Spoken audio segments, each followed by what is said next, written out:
score, Fever 74, Lynx 59. And for the first time in franchise history, the Indiana Fever are WNBA Commissioner's Cup champions. The Indiana Fever just flipped the script on the Fever and Caitlin Clark haters with the surprising Commissioner's Cup victory. When it was announced that Caitlin was out of the squad for the game against the Lynx, the haters circled like vultures over carcasses, waiting with trolls ready for the downfall of the Fever, who seemed like a team incapable of winning without Clark. The Fever had just hit a major turnaround on an inconsistent season, and this is what it means for Caitlin Clark and the franchise as a whole. Did the Fever just prove they don't need Clark, or did they show us something deeper and bigger?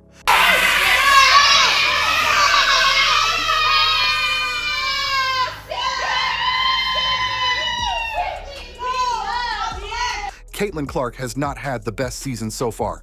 The haters were beginning to say she was overhyped after just one season in the Pro League and attributed her record-breaking rookie season heroics to beginner's luck. Then they said the Fever couldn't win without Clark on the court. Then the Fever proved them all wrong by winning the final of the Commissioner's Cup without their biggest star on the lineup, but they also dominated the whole game. Now, the internet is on fire with debates. Although the Indiana Fever are currently not outright struggling, they are definitely experiencing inconsistency in a season of both promise and teething pains. McDonald, Colson, chop fakes the three, fire inside. Howard, left hand shot won't fall, offensive rebound, and the stick back will. They are currently sitting in third place in the WNBA Eastern Conference log with 9 wins and 9 losses. Balanced in wins and losses, the Fever are neither taking off nor surging.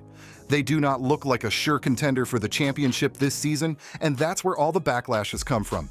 They have alternated between strong wins, like their 81-54 blowout victory over the Aces, and narrow defeats like their 91-90 loss to Atlanta and 89-87 loss to the Sparks. I know we're a little short-handed than normal, but being able to give it all out, there's money on the line. It's go time, baby. Head coach Stephanie White has blamed recurring issues like poor shooting, subpar rebounding, and defensive lapses for their fluctuating performances this season. On the issue of the Fever being better without Caitlin or not, CC has missed about 10-plus games this season due to quad and groin injuries, which has greatly disrupted her flow when she gets to play, missing a lot of three-point attempts as a result. The Fever is 5th in the league in scoring, averaging 84 points per game and allowing 79 points per game against them. 4th in the league overall, the team has been efficient offensively, but has been quite inconsistent with shooting, which has greatly affected results. Despite all of these, the Fever have managed to shut their haters up and are gearing up to be one of the most dangerous teams in the league right in front of our eyes. Now this is how Indiana flipped the script. On the 1st of July, the Minnesota Lynx hosted the Fever at Target Center for the final of the WNBA Commissioner's Cup. With no logo threes, flashy passes, and highlight reels from Caitlin Clark, the Fever still managed to dominate the Lynx 74-59. Elbow backing down Smith. Boston power dribble, puts it in. Bow, bow, bow. The reins fell to Aaliyah Boston, Kelsey Mitchell, and the other Fevers, who completely stole the show, even though everybody expected them to lose without the team's heartbeat. But they didn't just survive, they thrived playing fast, fluid, and fearless basketball. Natasha Howard led the way with 16 points and 12 rebounds, while Aaliyah Boston delivered one of her best defensive performances of the season.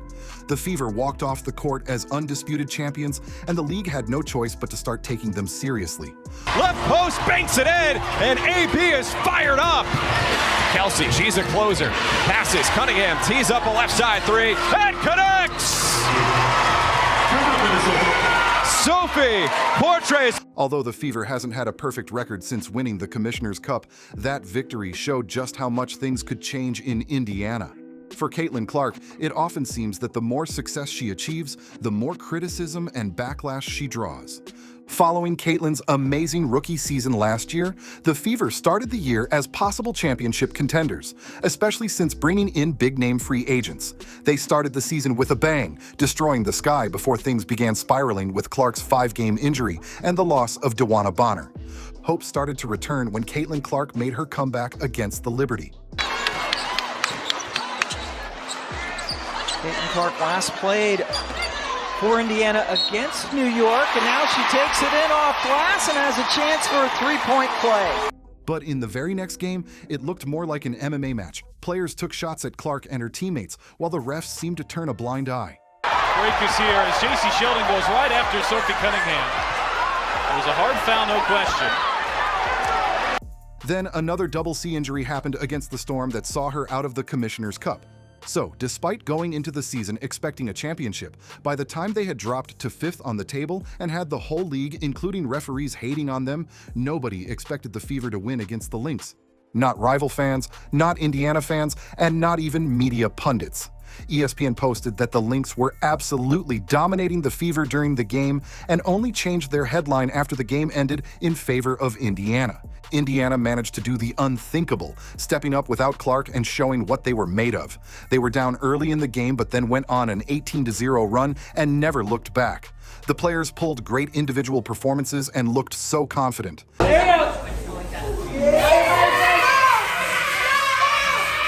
Indiana haters lost it after watching them blow out the Lynx, not just because they won, but because even though she didn't play, CC still managed to win a trophy. Eventually, the haters decided to change their angle to Clark was holding back the Fever, and Clark doesn't have a national championship.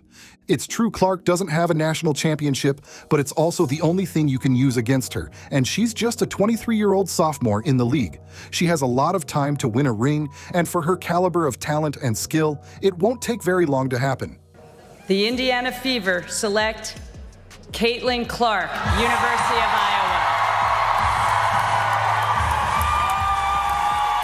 ESPN even kept her out of their top 5 college players of all time list despite rewriting the record book and carrying a mid-team to a final twice. Even though the whole rivalry with Angel Reese wasn't even a worthy matchup, haters have always used Caitlin's lack of a title and Reese's NCAA championship with LSU to put her ahead of Clark, even though Clark is obviously the better individual player between the two. And Angel Reese knows a ring is coming.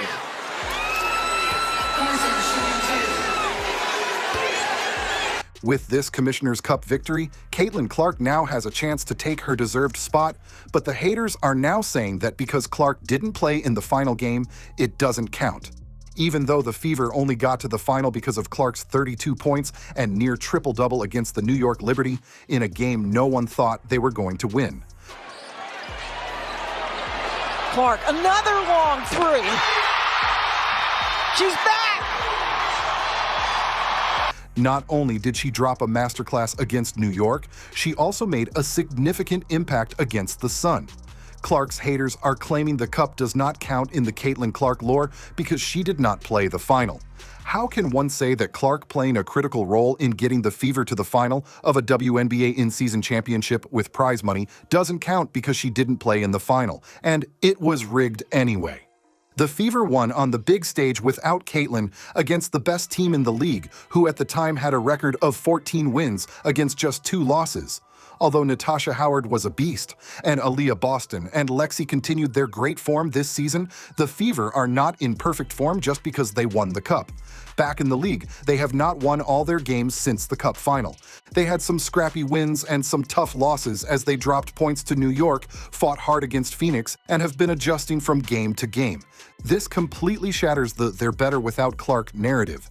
If that were true, they should be running through everybody in the league right now, but they're still figuring it out and trying to find balance, which is perfectly okay for such a young team.